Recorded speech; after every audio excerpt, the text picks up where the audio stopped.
nosso para a gente, que a gente escolheu para esse semestre, né? O caminho da salvação. E dentro do caminho da salvação, tem aí 16 lições para a gente transcorrer aí ao longo do semestre. Não sei se a gente vai conseguir ver tudo, tá? Mas são lições muito, muito boas. E nessa classe nossa de discipulado e de missão, ou discipulado e evangelização, vai nos ajudar aí a compreender mais a respeito da nossa salvação, a respeito do evangelho que nós levamos àqueles que ainda não têm Jesus como seu Salvador. E essas lições, elas vêm responder muitas perguntas para nós, né?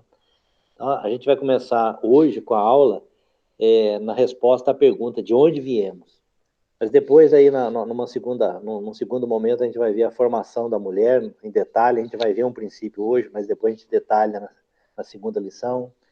Depois vamos responder a pergunta quem somos, como aconteceu a queda, quer dizer, como o pecado entrou no mundo. A lição 5, nós vamos ver o que é pecado. Na lição 6, nós vamos responder algumas importantes perguntas sobre o pecado. São 6 perguntas clássicas sobre o pecado. Na lição 7, nós vamos ver a respeito da eleição, né? Os salvos eleitos por Deus. Na lição 8, nós vamos ver sobre a graça de Deus. A lição 9, sobre as alianças que Deus fez com os homens. Na 10, nós vamos aprender sobre arrependimento, quer dizer, voltando para Deus. Na 11, fé, o que significa crer. Na 12, nós vamos ver regeneração, novo nascimento. Na 13, a gente vai ver sobre justificação, onde nós somos declarados inocentes por Deus, mediante a obra expiatória de Jesus Cristo, né? Na lição 14, a adoção, nós vamos ver que nós somos filhos adotados por Deus. Na 15, uma lição que a gente até viu no semestre passado sobre a santidade, o caminho para a vitalidade cristã, e na última lição, a segurança, a perseverança dos salvos, a perseverança dos santos. Então, hoje a gente começa com a aula buscando responder aí a primeira pergunta, de onde viemos. E a gente vai ler aqui um texto básico, eu vou pedir para você, Aldo, ler para nós, é o Evangelho de João, capítulo 1, dos versos de 1 a 4. Evangelho de João, capítulo 1, versos de 1 a 4. No princípio era o Verbo, e o Verbo estava com Deus, e o Verbo era Deus. Ele estava no princípio com Deus. Todas as coisas foram feitas por intermédio dele, e sem ele nada do que foi feito se fez. A vida estava nele, e a vida era a luz dos homens. Esse texto de João, então, o apóstolo João, quando ele escreve o seu evangelho, né, ele começa com esse texto clássico, conhecido nosso, né? No princípio era o verbo com letra maiúscula, verbo aqui significando logos, no grego, né, Jesus, e o verbo e o logos estava com Deus, e o logos era Deus. Ele, Jesus, estava no princípio com Deus. Todas as coisas foram feitas por intermédio dele, de Jesus. E sem Jesus, nada do que foi feito se fez. A vida estava nele, em Jesus, e a vida era a luz dos homens. Então, aqui, assim começa João, seu evangelho, e assim com esse texto a gente começa a buscar a resposta para essa pergunta na Bíblia, né? De onde viemos. Os 3 alvos, os 3 objetivos dessa nossa lição é ter uma visão clara sobre a criação do universo por meio do estudo da palavra de Deus. Também demonstrar gratidão, né? E submissão a Deus por ele ser o criador e o governador, o sustentador do universo. Nós precisamos ser gratos a Deus por ele ter criado tudo isso que os nossos olhos veem e contemplam, né? E por último, buscar um relacionamento cada vez melhor, cada vez mais íntimo com o nosso Criador, e estando aí preparado para responder quando a nossa fé é confrontada. E como a nossa fé é confrontada, né? Lembra que a gente fez escola, a Tatiane fez aí também a escola lá na Itajubá, engenharia, outros fizeram outras universidades, outros mesmo na escola aí no ensino médio, no ensino inicial, primário, né? Os livros nossos, quando chega na área de ciência, tentando responder essa questão aí de onde viemos, a origem de tudo, né? A linha que prevalece nos nossos livros são as linhas das, como é que chama, da ciência sem Deus, né? Nós vemos que no passado, muito passado, né? Vários cientistas aí, bons cientistas que trouxeram muito conhecimento para nós, que nos trouxeram até hoje, né? Eles criam em Deus como Criador, né? Então a gente cita aqui, por exemplo, Galileu Galilei, o Nicolau Copérnico, o Blaise Pascal, o Sir Isaac Newton. São pessoas que nos seus artigos, nos seus livros que eles nos deixaram, eles deixaram para nós evidenciado que eles criam no Deus Criador. Hoje em dia, século XX, século XXI que nós estamos, tem vários outros cientistas que defendem, com base na luz da ciência, né, que Deus é o Criador de tudo, né? Atrás de mim aqui eu tenho 3 livros, 3 autores americanos, né? Um geneticista, Stephen Meyer, que escreveu e escreve sobre a assinatura que Deus colocou no nosso DNA, mostrando a criação de Deus na nossa vida, dentro do nosso DNA. Nós temos aqui livros aqui de 2 químicos, William Dembski e Michael J. Bay, que também descreve nos seus estudos, na sua ciência de hoje, né, mostrando que Deus é o Criador de tudo. Mas os livros nossos, quando a gente estuda, né, a origem, por exemplo, do universo, o que a gente mais vê nos livros, vê na televisão, é a teoria do Big Bang, né? A grande explosão, Big Bang, grande explosão. E nós diríamos que, poderíamos dizer aqui que a teoria do Big Bang, ela obedece uma fórmula que os cientistas seguem, tá? Essa fórmula diz o seguinte: nada mais ninguém, mais o tempo e mais o acaso é igual a tudo que existe. Então, tudo que existe hoje é nada, mais ninguém, mais o tempo e mais o acaso. Aí deu tudo que a gente está vendo hoje. E eles querem que a gente acredite nisso, né? E muitas pessoas dizem, e eu sou um dos que diz isso, crer nessa fórmula tem que ter muito, mas muito mais fé do que crer em João capítulo 1, do que crer em Gênesis capítulo 1. Então, acreditar que nada, mais ninguém por trás, mais o tempo que teve, 15 bilhões de anos, que é o que se calcula que houve essa explosão do Big Bang, né? E mais o acaso, chegou no que nós chegamos.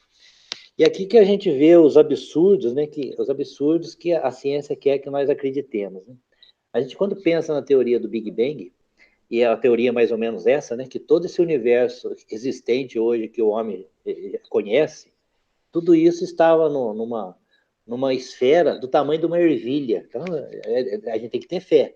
Acreditar que todo esse universo estava dentro de uma ervilha, e aí essa ervilha explodiu, e aquela explosão foi gerando tudo que tem hoje. As galáxias, os planetas, os sistemas solares, né?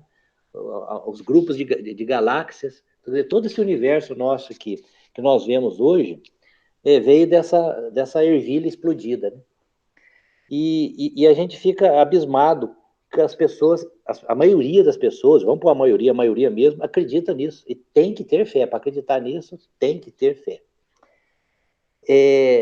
Sendo que é muito mais racional crer que um ser inteligente criou tudo isso que nós vemos. Então, quando a gente vê a questão do universo, é interessante. Tem um videozinho, não vou passar aqui não, mas depois ele é meio grandinho, mas passar por WhatsApp não dá, mas tem no YouTube, né? É um vídeo chamado lá comparação do universo. Então ele vai mostrando lá o tamanho dos planetas, o tamanho do Sol, das estrelas, e vai embora, galáxia, e vai embora. Mas o que é interessante, né? A gente vê o Deus criador de tudo, é que hoje, a ciência estima que hoje no universo tem mais de 1 trilhão de galáxias. A gente está numa galáxia que não tem jeito da gente conhecê-la. A gente vive no sistema solar aqui, que é esse tamaninho que está aqui. Quantas estrelas tem só na nossa galáxia, tá? Os cientistas estimam que, como o Sol, né? Como o Sol, nós temos aí de 100 bilhões a 400 bilhões estimado de estrelas só na nossa galáxia. E o Sol é uma delas, e uma pequena. E o Sol é uma pequena estrela, onde Deus colocou-nos aqui no planeta Terra, girando em torno dele, e com a vida possibilitada aqui nesse planeta. Então, imaginem só, a nossa galáxia com 100, de 100 a 400 bilhões de estrelas. Aí você vai para mais e mais galáxias. Aí nós estamos dentro do grupo de galáxias. E vai até o final desse universo. Até onde o homem calcula o tamanho do universo. Então, eles já estimam que hoje no universo, conforme a Bíblia diz, né, tem mais estrelas no universo do que os grãos de areia de todas as praias que nós temos no planeta Terra. Né? E aí já teve gente querendo fazer essas contas e comprovando que é verdade. Tem mais estrela do que grão de areia de todas as praias do planeta Terra. E só para ter uma ideia de números, né? Cientistas já têm calculado uma estimativa, eles estimam, né? Que no universo nós temos da ordem de 70 heptilhões de estrelas. Então, é 70 vezes 10 a 24. 70 seguido de 24 zeros. Olha o tamanho desse número. 70 seguido de 24 zeros. Esse é o número de estrelas que se calcula haver no universo. Bom, mas esse Deus é tão grande, que a gente olha... Então, vamos relembrar um pouco da química. Eu estava vendo com o Guilherme essa semana, né? A gente estuda na química que 1 mol de átomos é 6 vezes 10 a 23, né? 6 vezes 10 a 23. Então, se a gente pegar a água, 18 ml de água, ou seja, 18 gramas de água, uma colher de sopa, tem 6 vezes 10 a 23 moléculas de H2O. Então, se eu pegar 10 colheres de sopa de água, eu vou ter o número de moléculas de água nesses 180 gramas de água, igual o número de estrelas que tem no universo. Então, como que esse Deus é maravilhoso, né? Quer dizer, numa quantidade de 180 ml de água, eu tenho o mesmo número de moléculas de H2O, igual a quantidade de estrelas que eu tenho no universo. Quer dizer, Deus criou tudo desse tamanho, e Deus criou essas miniaturas, essas coisas pequenas que nós temos aí numa gota de água, né? Então, o fato é que, para acreditar nessa fórmula que os cientistas colocam nos nossos livros, exigem de nós muita fé. E a ciência, ela veio até 1859, ela veio nessa linha de acreditar que havia um Deus criador. Mas o que aconteceu em 1859? Está até lembrando, né? Essa semana, dia 12 de agosto agora, que foi dia 12? Terça-feira? Quarta-feira, né? Quarta-feira, dia 12 de agosto, nós comemoramos aí 161 anos da Igreja Presbiteriana do Brasil, né? Então, o Simonton chegou no Rio de Janeiro no dia 12 de agosto de 1859. Beleza, 161 anos nós completamos agora na história da Igreja Presbiteriana do Brasil. E também completamos, então, agora 161 anos do livro lançado pelos Charles Darwin, A Origem das Espécies. Então, quando Darwin escreveu esse livro aí, em 1859, ele passa a dar uma guinada no pensamento dos cientistas, né? Aqueles que trabalham aí com a ciência. E onde ele lançou essa dúvida, será que Deus foi o Criador mesmo? E aí começou a virar o que nós chegamos aí, o que nós passamos nas escolas, né? E para reverter isso hoje nos livros de escolas, demora. A gente já tem visto aí algumas mudanças, tá? Esses dias eu peguei o livro de geografia da Ivana e do Guilherme, livro de cursinho, né? Já tem lá uma nota de rodapé dizendo que tem cientistas que estudam, né, a questão do criacionismo. Tá? Então, nos livros que eu estudei, não, era só teoria do Big Bang, era só darwinismo. Né? Agora já começou a ter uma nota de rodapé. Quem sabe daqui uns 100 anos os livros já vai estar mais recheado aí de cientistas, né? Evidenciando aí para os estudantes, né, na escola, que há um Deus criador. Então, irmãos,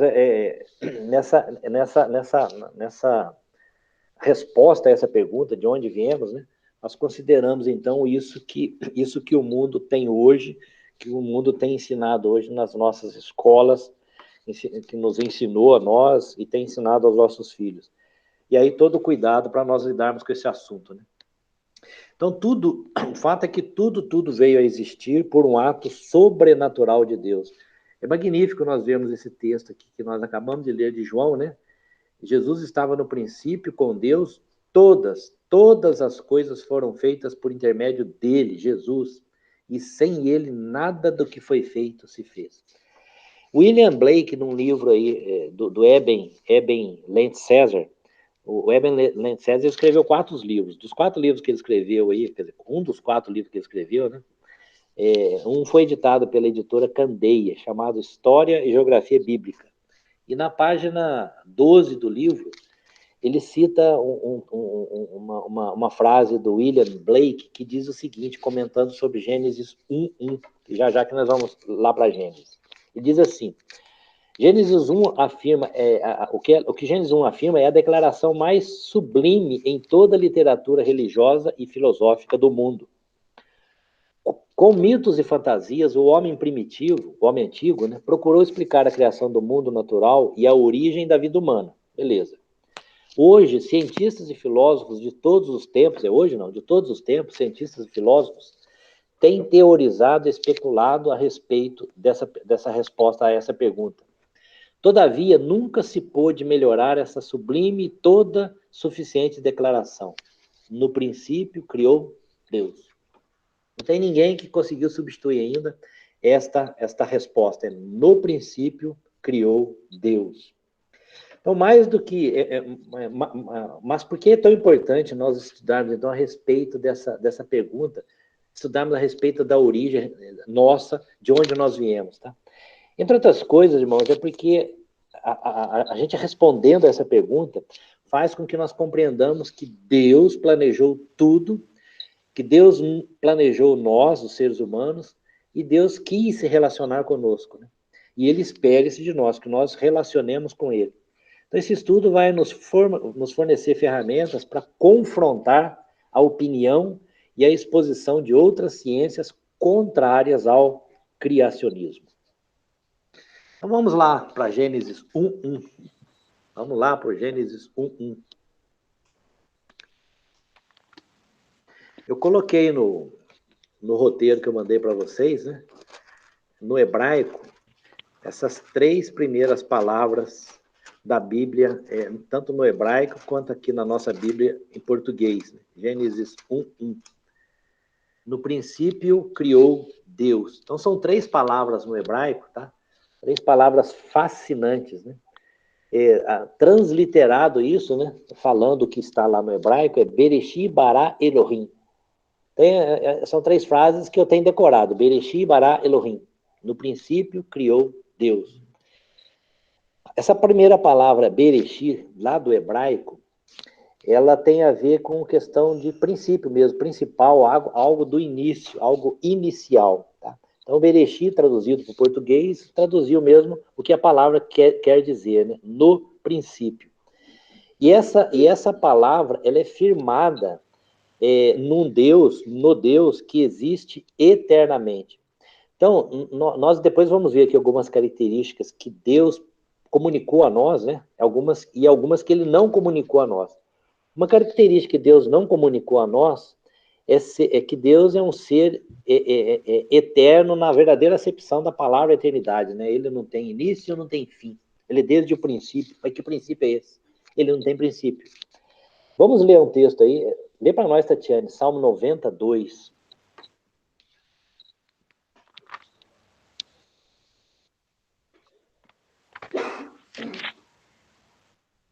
Antes que os montes nascessem e se formassem a terra e o mundo, de eternidade a eternidade, tu és Deus. Então, esse no princípio aí de Gênesis, ele é um termo que se refere somente a Deus, porque antes que todo esse universo houvesse, Deus já existia. Deus existe e ponto. Deus existe e ponto. Bom, a segunda palavra aí é o verbo, né? Bará, o verbo bará. Esse verbo bará, ele é traduzido aí no português por criar, né? Deus criou, no princípio criou Deus. E o hebraico tem uma característica diferente nossa do português, que esse verbo criar, ele só cabe com o sujeito sendo Deus, Elohim. ele não cabe com o sujeito sendo homem, por exemplo, tá? Porque esse verbo criar aqui, que é usado em Gênesis 1:1, ele é um criar no sentido de que tudo que existe veio do nada. O homem, ele cria, mas ele cria algo de algo já existente. Deus não. Deus é o único sujeito que cabe nesse verbo bará, porque ele criou tudo do nada, tá? Silvana, você está com a Bíblia aí? Lê um texto para nós, Isaías 48, 6 e 7.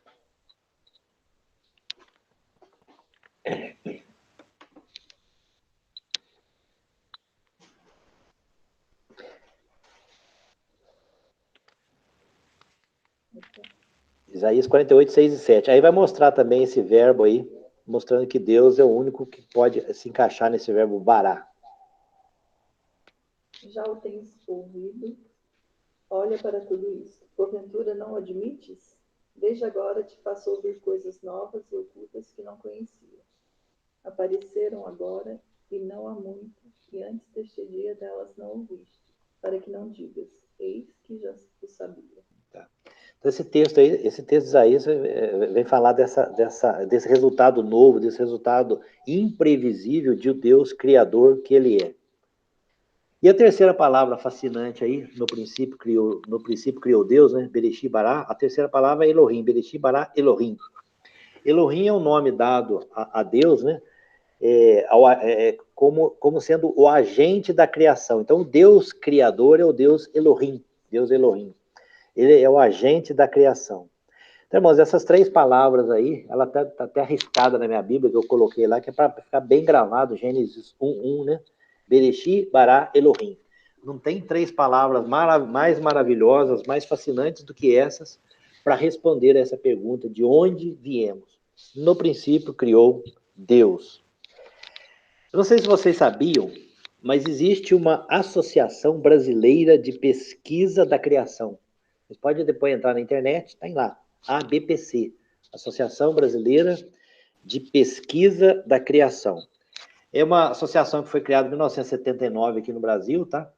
Mas ela segue uma linha aí de várias associações aí ao redor do mundo, aí, principalmente americanas, né? Que vem mesmo com esse objetivo de combater esse ponto de vista aí das teorias que a ciência tem nos imposto aí, goela abaixo, nos livros que nós estudamos na escola, tá? E a gente vai ver que a característica da criação que Deus criou, o Elohim criou, Elohim bará, essas características, a gente vamos ver 4 características, não tem jeito, irmãos, de ficar. Ou é 8 ou é 80, tá? Ou eu estou em 8 com o mundo ou em 80 com Deus. Elas são opostas, tá? Elas são opostas. As características que a ciência nos coloca de como tudo surgiu e as características que estão envolvidas na criação, como nós cremos, elas são opostas, tá? E vamos lá, vamos a essas 4 características. Então, a primeira característica é que a criação, ela é sobrenatural. Então, a criação, ela é sobrenatural. Mas o que os livros de escola nos ensinam? Que a criação, ela é natural. Tá aí, é o oposto. Ou ela é sobrenatural, ou ela é natural. Vamos ler aqui um texto, Aldo, Hebreus 11. Gostaria que você lesse o Hebreus 11, verso 3, e depois só o comecinho do verso 6. Hebreus 11, o verso 3, e depois só o comecinho do 6. Pela fé, entendemos que foi o universo formado pela palavra de Deus, de maneira que o visível veio a existir das coisas que não aparecem.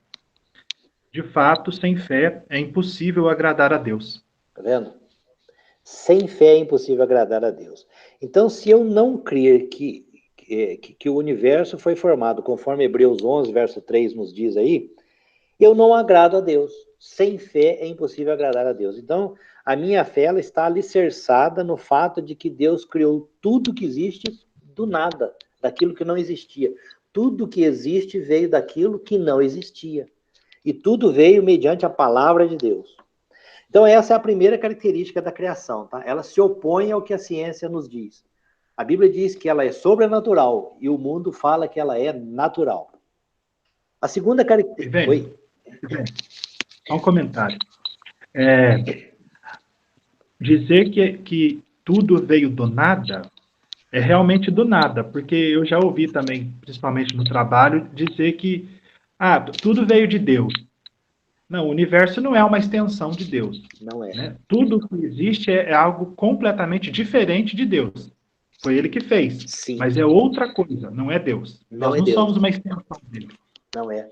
Isso aí é o panteísmo, né? Dizer que tudo que existe é a extensão de Deus. Não, não. Deus criou tudo do nada. Esse nada não tem nada a ver com Deus, tá? Depois a gente vai ver até a questão de Deus, mas é isso aí, correto, Aldo, é isso aí. A segunda característica da criação, irmãos, é que a criação, ela é externamente dirigida. Ela é externamente dirigida, ou seja, tem um agente externo produzindo o que existe hoje, tá? Tem um agente externo controlando, governando o que existe hoje, conservando o que existe hoje, tá? E o mundo não, o mundo ensina para nós que tudo é espontâneo. Tudo que está aqui é espontâneo. É espontâneo. É um acaso, é espontâneo. Tatiane, lê para nós Salmo 93, 1 e 2. Reina o Senhor, revestiu-se de majestade, de poder se revestiu o Senhor e se cingiu. Firmou o mundo que não vacila. Desde a antiguidade está firme o teu trono. Tu és desde a eternidade. Tá. Então, Deus é o que dirigiu externamente, né, criando tudo que existe, tá? Ele é o agente externo que criou tudo do nada. Diferente do que a ciência quer nos impor, que foi tudo espontâneo, tá? E aí, irmãos, o universo, ele é dirigido, ele é conservado pelo seu Criador, e ele segue leis por ele estabelecidas. Agora, uma coisa, de vez em quando eu vou fazer umas perguntas aqui, algo que embaraça a cabeça dos cientistas. Tá? Uma pergunta que embaraça a cabeça dos cientistas, que nos impõe essas coisas nos livros de escola, é o seguinte: tanto os cientistas que creem que Deus criou tudo, quanto os cientistas que creem que tudo veio de forma natural, espontânea, eles concluíram, eles compreendem que a matéria e a energia que tem no universo seguem, obedecem leis. Mas a matéria e a energia que está no universo não criaram as leis, não, entendeu? Por exemplo, se eu soltar um objeto aqui da minha mão, eu sei que ele vai cair lá no chão, porque existe uma lei, a lei da gravidade. A Terra está girando em torno do Sol. Por quê? Porque existe uma lei, a lei da atração dos corpos, né? Vamos ver se o Tatiana, se nós lembra da física aí. A força é o K, que multiplica a massa de um vezes a massa de outro, dividido pela distância ao quadrado. Assim é a Lua girando em torno da Terra.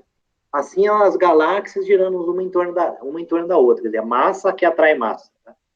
Por exemplo, eu que fiz a engenharia elétrica, a gente tem muito de eletromagnetismo, né? Ímã. Então, a lei estabelecida por Deus diz que norte atrai sul e norte repele norte. Poderia ser diferente. O norte poderia atrair o norte, o sul poderia atrair o sul. E não é assim. Tá? Então, a matéria e a energia existente no universo, elas obedecem leis. E aí vem a pergunta que a gente faz para o cientista que escreveu os nossos livros. Quem estabeleceu as leis? Então não tem resposta, tá? Até hoje eu não vi resposta. Quem estabeleceu as leis, tá? E aí fica uma grande incógnita. Por exemplo, supondo que pudesse ter um fundo de verdade a teoria do Big Bang, que era tudo dentro de uma ervilha e que aquilo explodiu, aquilo obedeceu a uma lei, a lei da explosão. Quem que estabeleceu a lei da explosão? Aquela ervilhinha, ela só obedeceu a uma lei. Quem que estabeleceu essa lei? Então existe um grande nó aí na cabeça dos cientistas. E agora? Bom, a terceira característica da criação é que a criação ela é dotada de propósito. Lê para nós, Silvana, Salmo 19, 1. A criação ela é dotada de propósito. Diferentemente do que os livros nos ensinam, que tudo que foi criado não tem propósito. O universo não tem propósito, o homem não tem propósito, o animal não tem propósito. Nada tem propósito.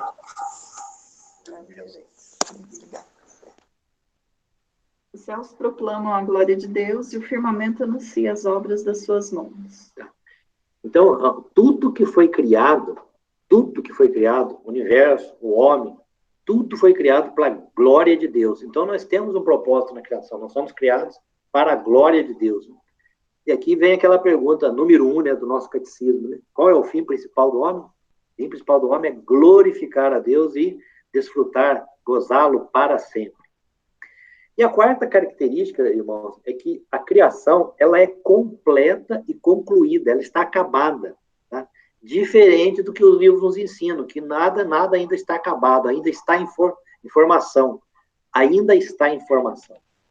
Vamos lá, Aldo, leia Salmos 104, 24 para nós. Que variedade, Senhor, nas tuas obras, todas com sabedoria as fizeste. Cheia está a terra das tuas riquezas. Sim. Deus, tudo que ele criou, ele pôs a sua sabedoria, criou, completou e acabou. Tá? E acabou. E os livros nos ensinam, não, que ainda está em formação. E aqui vem uma grande também um nó na cabeça da ciência, a ciência secular, tá? O nó na cabeça que vem é o seguinte, estou fazendo aqui um parênteses, né? Na área da ciência, quando você começa... A ciência, ela só existe porque a gente faz perguntas. Então, nós estamos fazendo uma pergunta aqui de onde viemos, tá? E para tentar responder isso, aí começam as teses e as antíteses. Beleza. Das teses e das antíteses, eu chego numa hipótese.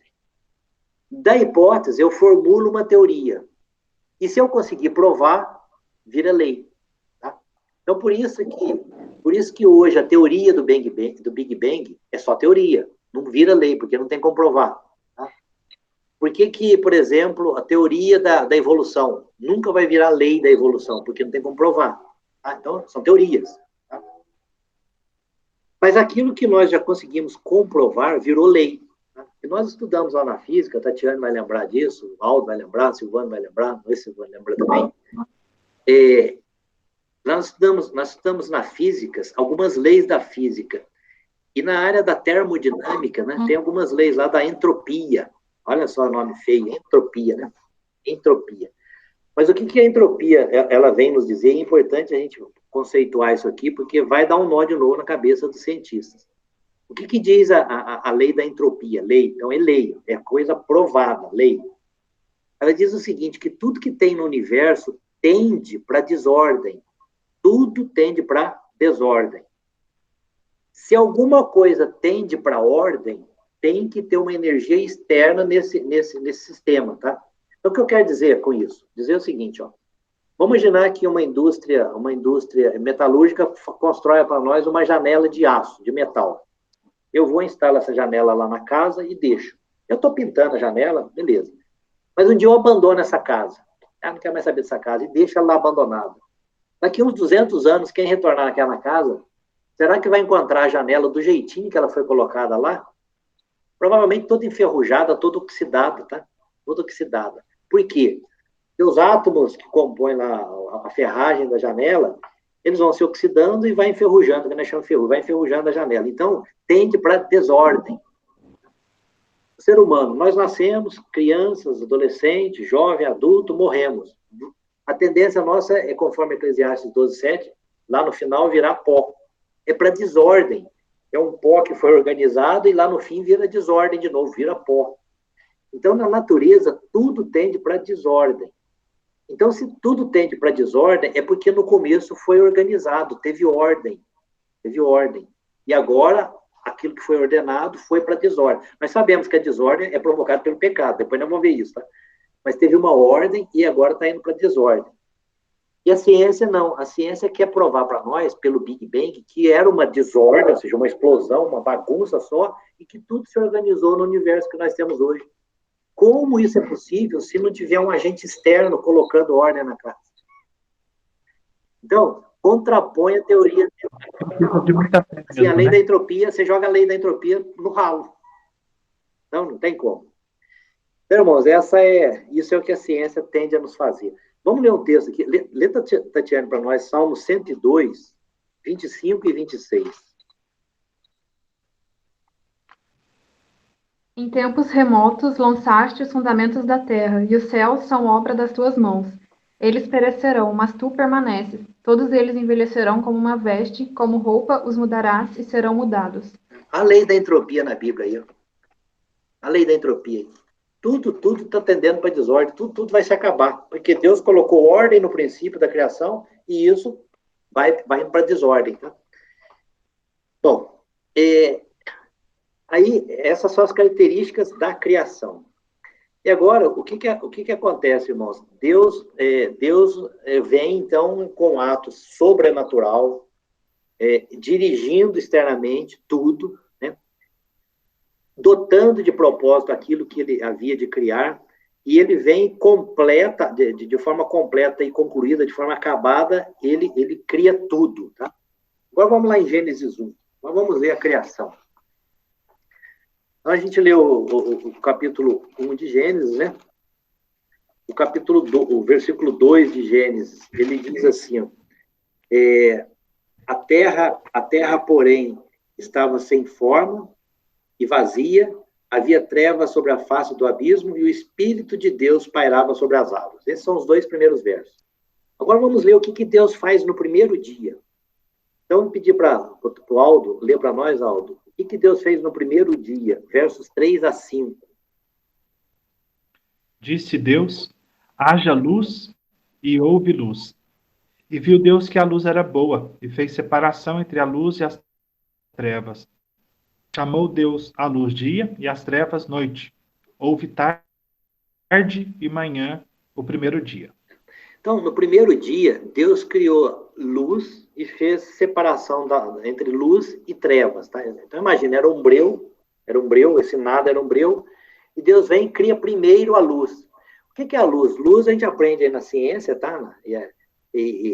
Fato evidenciado, que a luz é o quê? Ela é uma onda eletromagnética. Luz é uma onda eletromagnética. Então, a primeira coisa que Deus fez foi criar uma onda eletromagnética, foi Deus criar a luz. Agora, o que acontece no quarto dia? Tatiana, lê para nós aí, o verso 14 a 19. Disse também Deus, haja luzeiros no firmamento dos céus, para fazerem separação entre o dia e a noite, e sejam eles para sinais, para estações, para dias e anos. E sejam para luzeiros no firmamento dos céus, para iluminar a terra. E assim se fez. Fez Deus os 2 grandes luzeiros, o maior para governar o dia e o menor para governar a noite, e fez também as estrelas. E os colocou no firmamento dos céus para iluminarem a terra, para governarem o dia e a noite, e fazerem separação entre a luz e as trevas. E viu Deus que isso era bom. Houve tarde e manhã o quarto dia. Então, irmãos, é importante a gente ler essa sequência de Gênesis 1 para entender. Primeiro ele cria a luz, para depois criar o sol e as estrelas. Primeiro ele criou a luz, onda eletromagnética. Depois ele criou o sol e as estrelas.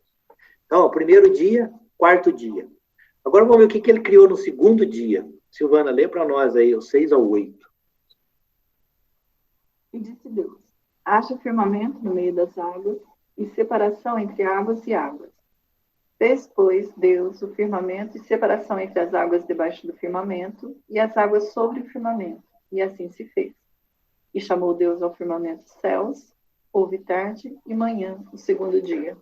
Então, no segundo dia, o que Deus cria? Ele cria as águas, ele criou as águas dos mares e dos rios, ele criou a atmosfera, esse céu azul que nós enxergamos, né? E a água acima do firmamento, a água é vapor, nuvem. Ele criou isso no segundo dia, tá? E aí, o que ele faz no quinto dia? Lê para nós, Aldo, 20 ao 30.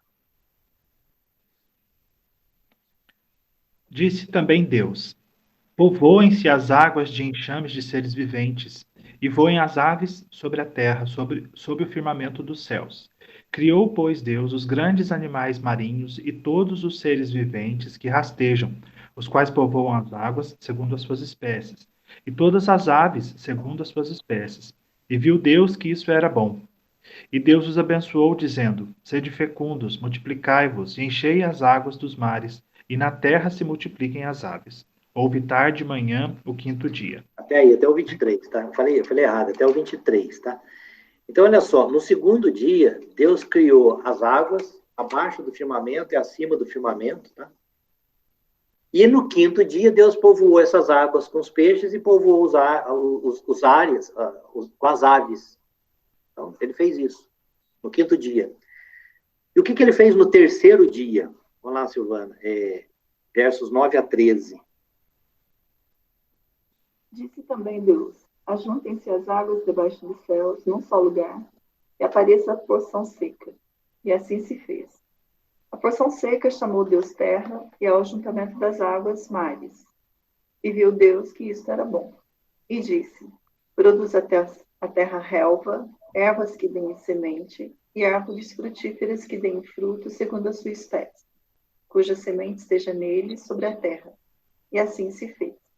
A terra, pois, produziu relva, ervas que davam semente, segundo a sua espécie, e árvores que davam fruto, cuja semente estava nele, conforme a sua espécie.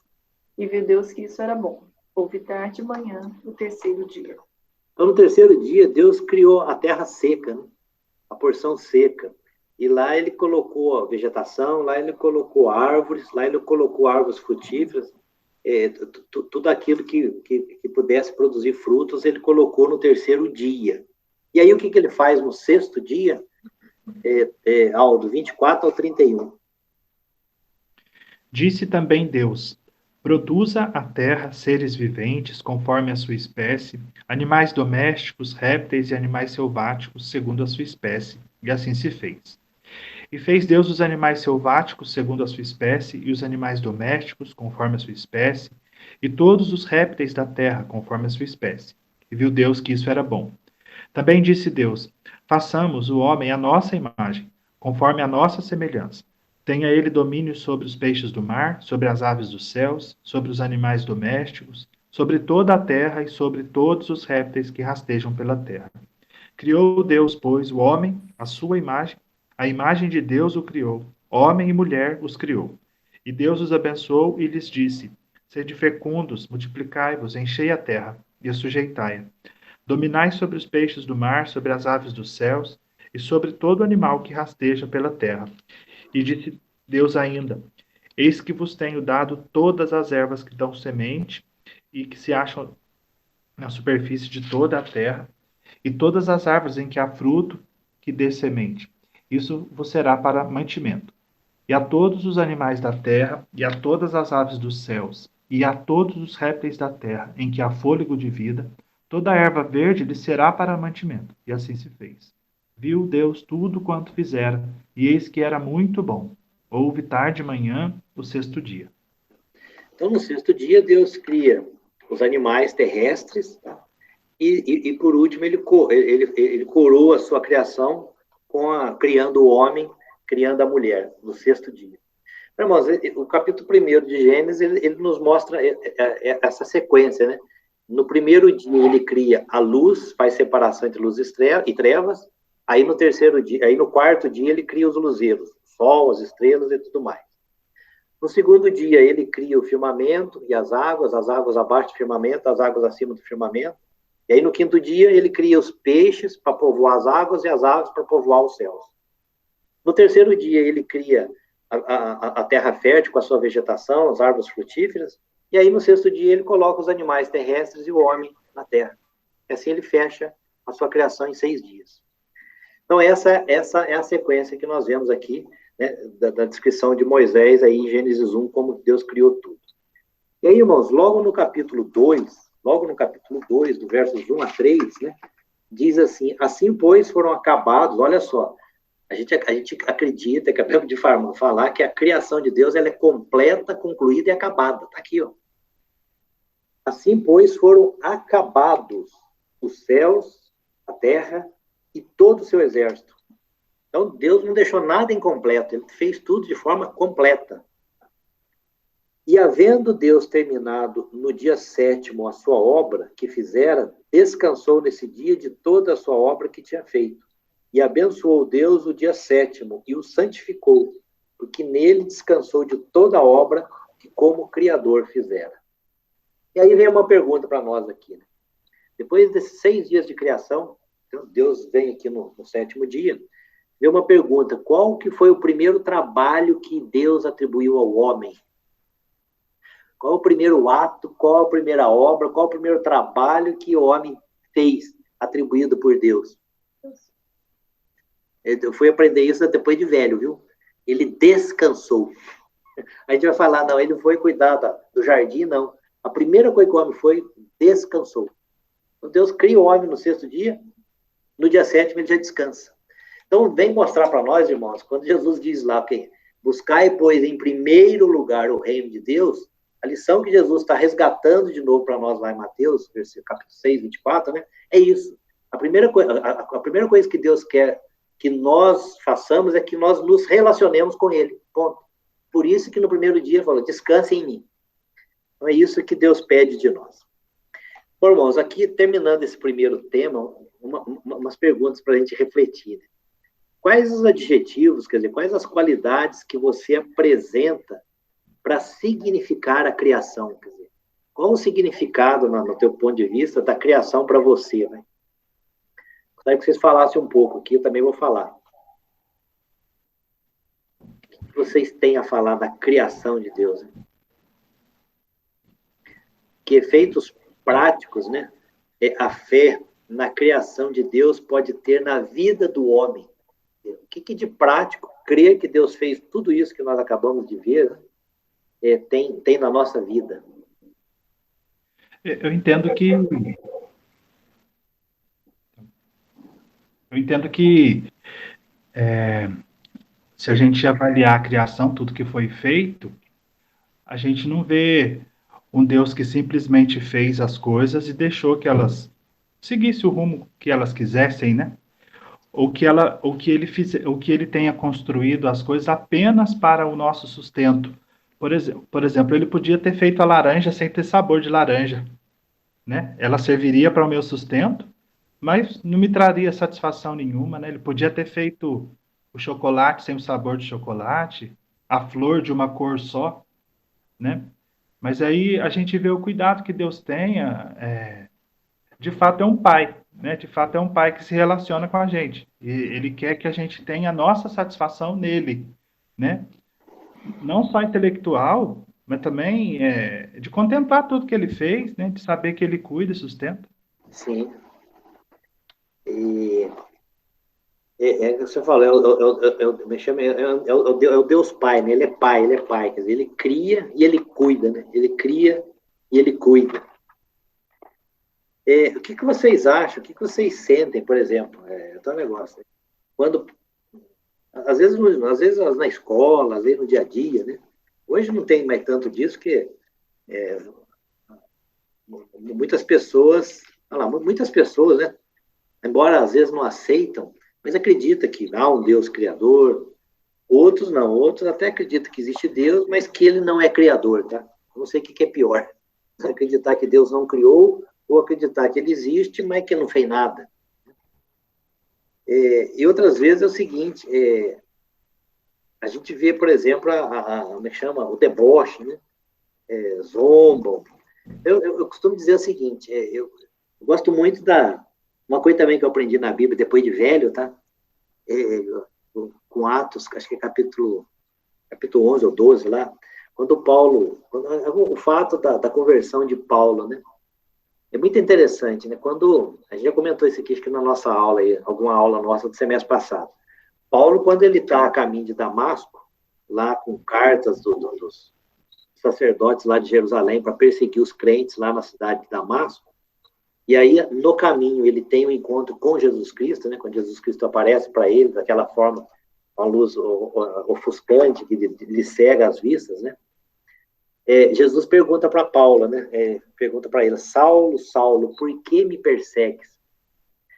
A gente até então não tinha atinado para essa pergunta de Jesus, né? Poxa, Paulo estava perseguindo Jesus ou estava perseguindo os crentes, os cristãos? Ele está perseguindo os cristãos. E é isso que a gente sempre vê na passagem assim. Aí Jesus vai e pergunta: por que me persegue? Não, Jesus falou que não está perseguindo cristão, não, está perseguindo ele. Por que me persegue, Paulo? Então, irmãos, lá eu aprendi uma coisa, nesse fato da vida de Paulo registrado em Atos, eu aprendi uma coisa muito importante para a nossa vida. Né? a nossa vida de cristãos. Quando as pessoas nos perseguem, elas estão perseguindo a Deus. Tá? Então, nós que atribuímos a Deus essa nossa fé, por Ele ter criado tudo, e muitas vezes a ciência, de uma forma debochante, de uma forma até de zombaria, zombam da nossa fé, né? Aí eu costumo lembrar de Gálatas, Paulo escrevendo aos Gálatas, no capítulo 6, verso 7, quando Paulo diz, de Deus não se zomba, porque o que o homem plantar, isso ele também vai ceifar, né? Então, é mais ou menos isso essa é a visão que eu tenho. Tá? Então, a ciência está aí, muitas vezes debochando de cientistas, né, que têm postulado aí evidências a favor da criação. Então, olha, você entra na internet, dá até desgosto de ver como que eles debocham, tá? Mas está aí, debochando de um cientista desse, que crê que Deus é o Criador, está debochando de Deus Criador, né? E eles ou se arrependem por intermédio mesmo do nosso próprio Deus, ou vão ceifar aquilo que plantam. Tá? Então, irmãos, essa é uma reflexão que a gente faz aqui, então, primeiro sobre a criação. Né? Nós vimos aqui essas 3 palavras fascinantes, que Bereshit, Bara, Elohim. Nós vimos aqui que, na característica da criação de Deus, é uma criação sobrenatural, ela é externamente dirigida pelo Criador, tem propósito, ela é completa, e nós vemos aqui o que Deus fez, então, nos 6 dias da criação, né, e como ele estabeleceu a sua obra de criação.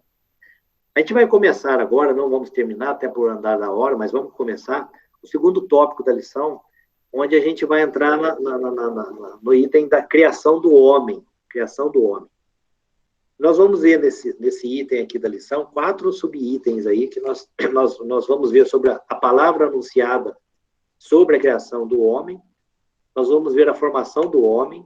Depois nós vamos ver aí um princípio aí sobre a formação da mulher, porque depois nós vamos ter uma lição específica sobre isso. Tá? E nós vamos ver depois testemunho bíblico sobre a criação do homem, tanto no Velho quanto no Novo Testamento. Tá? Então, vamos voltar lá em Gênesis 1. Vamos permanecer em Gênesis 1, né? E nós vamos ver agora sobre a criação do homem. Tá? Então, lá em Gênesis 1, no verso 27, diz lá, criou Deus, pois, o homem. A sua imagem, a imagem de Deus o criou. Homem e mulher os criou. Então, nós vamos ver aqui que quando fomos criados por Deus, nós fomos criados à sua imagem e semelhança. E aqui já vai um primeiro fato, né? É que nós fomos criados à imagem e semelhança de Deus, não fisicamente. Não fisicamente. Por que não fisicamente? Porque Deus é Espírito. Jesus Cristo lá em João, no capítulo 4, 24, você lembra mais, mano? João 4, 24, ele estava lá conversando com a mulher samaritana, né? Quando Jesus vai lá ao poço, lá em Jericó, poço de Jericó, não, lá em Samaria, para tomar uma água, descidentar a sua sede, mas Jesus estava usando aquele episódio ali para evangelizar aquela samaritana. E aí aquela samaritana, na conversa com Jesus, né? Ela foi falando lá sobre Jacó, nosso pai Jacó, e chega uma hora que ela pergunta sobre Deus, sobre o nosso Deus. E Jesus dá uma resposta muito, muito firme, muito fascinante para nós, no verso 24. O que ele diz? Deus é Espírito, e importa que os seus adoradores o adorem em Espírito e em verdade. Então, irmãos, Deus é Espírito, e importa que os seus adoradores o adorem em Espírito e em verdade. Eu lembro aqui, já até falei uma vez, já até falei para a Silvana, né? Uma colega aí de profissão, já aposentada, que trabalhou na CPFL, a gente vê essa questão da mentalidade feminista, né? Uma vez ela chegou para mim e me perguntou, Ivênio, Deus é homem? Deus é homem? Aí eu falei, nós vamos discorrer. Então, eu fui discorrendo, conversando com ela, e falei, não. E aí citei esse texto, Deus é Espírito, e importa que os seus adoradores o adorem em Espírito e em verdade. Então, a primeira constatação aqui, irmãos, é que quando nós fomos criados à imagem e semelhança de Deus, nós não fomos criados à imagem física de Deus, até porque ele não tem corpo físico, certo? O físico, tudo físico que existe não é uma extensão de Deus, não. Deus é espírito. Tá? Deus é espírito. Mas nós fomos criados à imagem e semelhança de Deus na questão moral e espiritual. Tá? Então, quando Deus soprou em nós a alma vivente, tá? Ele transferiu para nós algumas características dele. Por exemplo, um ser espiritual, nós somos um ser dotado de razão, assim como ele é, um ser inteligente, assim como ele é, um ser de moral, assim como ele é. Tá? Então, são essas as características que Deus passou para nós quando ele nos formou. Então, a palavra anunciada aqui no verso 26, é muito interessante aqui, é a primeira aparição na Bíblia, né, que nós vemos da Trindade Santa. No verso 26 diz assim, ó, também disse Deus, façamos o homem a nossa imagem, conforme a nossa semelhança. Tenha ele domínio sobre os peixes do mar, sobre as aves do céu, sobre os animais domésticos, sobre toda a terra, sobre todos os répteis que rastejam pela terra. Então, no verso 26, a gente vê aí o verbo no plural, façamos, né? Então, nós fomos aí feitos pelo Deus Pai, Filho e Espírito Santo. Eles estavam todos na Trindade, a Trindade toda participando lá da criação de tudo isso que nós vemos, do universo e da nossa criação. Lá em João 1:1, a gente leu, né, que sem Cristo nada do que foi feito se fez. Então, esse façamos aqui, estava presente o Pai, estava presente o Filho, estava presente aqui o Espírito Santo. Essa é uma ideia de uma verbalização que se torna matéria. Então, façamos o homem. Deus, pela palavra anunciada, trouxe existência ao homem. Essa semelhança, essa imagem e semelhança que nós herdamos de Deus, vamos ler o Salmo 8, vou pedir para a Tatiane ler para nós, Tatiane, o Salmo 8, e nós vamos ver, né, como que o salmista aí descreve essa nossa criação aí. Ó Senhor, Senhor nosso, quão magnífico em toda a terra é o teu nome, pois expuseste nos céus a tua majestade. Da boca de pequeninos e crianças de peito, suscitaste força por causa dos teus adversários, para fazeres emudecer o inimigo e o vingador. Quando contemplo os teus céus, obra dos teus dedos, e a lua e as estrelas que estabeleceste, que é o homem que dele te lembres, e o filho do homem que o visites, fizeste-o, no entanto, por um pouco menor do que Deus, e de glória e de honra o coroaste. Deste-lhe domínio sobre as obras da tua mão, e sob seus pés tudo lhe puseste, ovelhas e bois, todos, e também os animais do campo, as aves do céu e os peixes do mar, e tudo que percorre as sendas dos mares. Ó Senhor, Senhor nosso, quão magnífico em toda a terra é o teu nome. Esse salmo é muito bonito, um salmo de Davi, né? Falando aí sobre o nosso Deus Criador e falando da obra-prima de Deus, que foi a criação do homem e da mulher. Então, nós vemos aqui, irmãos, o verso 3, né? Davi dizendo, quando contemplo os teus céus, obra dos teus dedos, e a lua e as estrelas que estabeleceste, e é o homem que dele te lembres, e o filho do homem que o visites, olha o 5, fizeste-o, no entanto, por um pouco menor do que Deus. Então, nós somos feitos por um pouco menor do que Deus. E de glória e de honra o coroaste. Então, nós somos a coroa da criação de Deus. Né? Nós, homens, nós os seres humanos, somos aí a coroa da criação de Deus. E nós fomos, então, dotados por Deus dessas características dele. Conhecimento, então, assim como Deus conhece, nós conhecemos.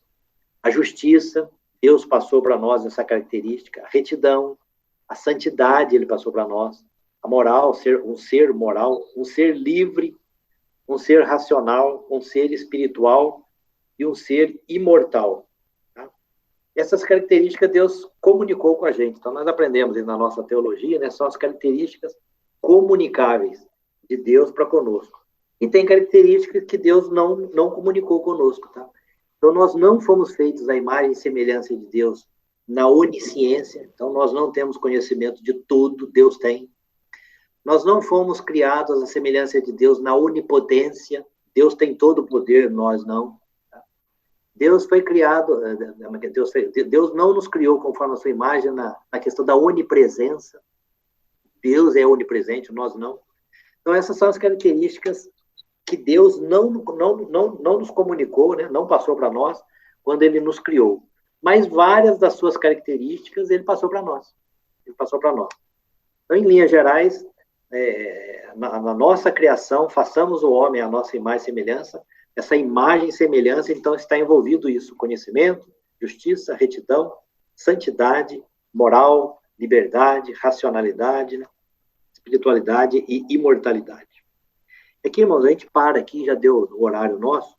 Na aula que vem, a gente continua a partir desse tópico, tá? E a gente conclui essa lição principal aqui, no sentido de respondermos a essa pergunta, de onde viemos, tá?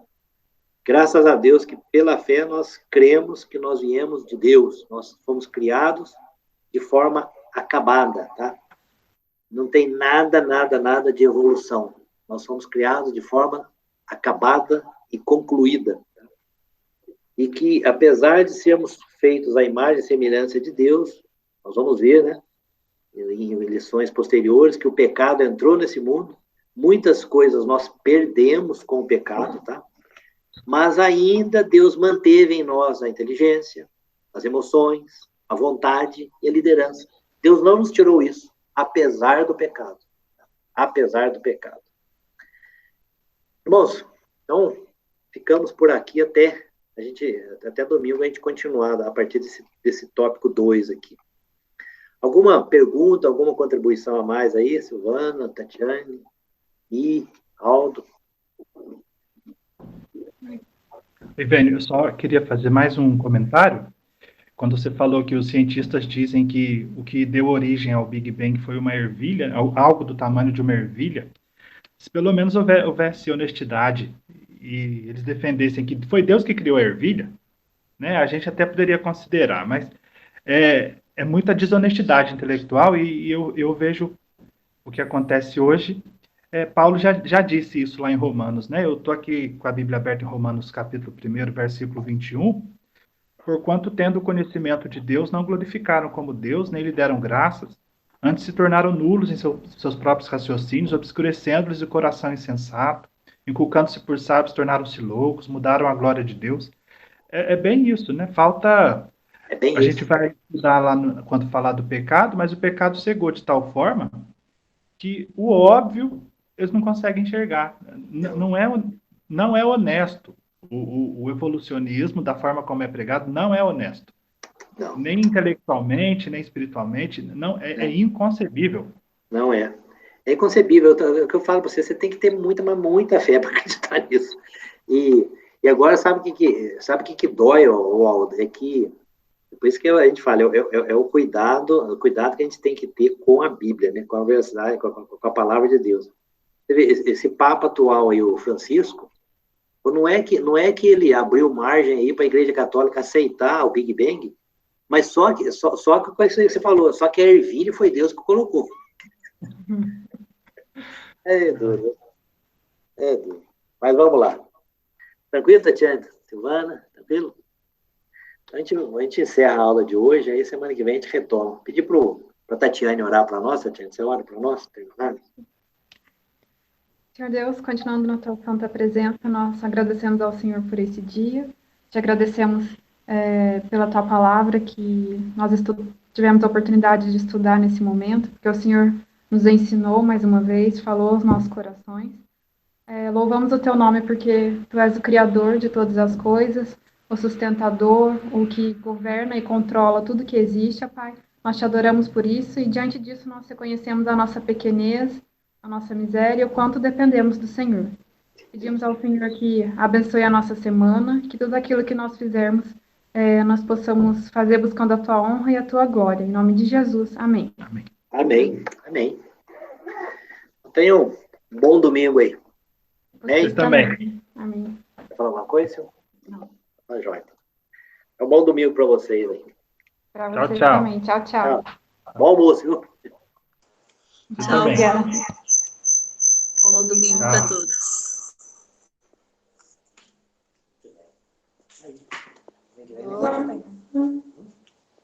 Já saiu?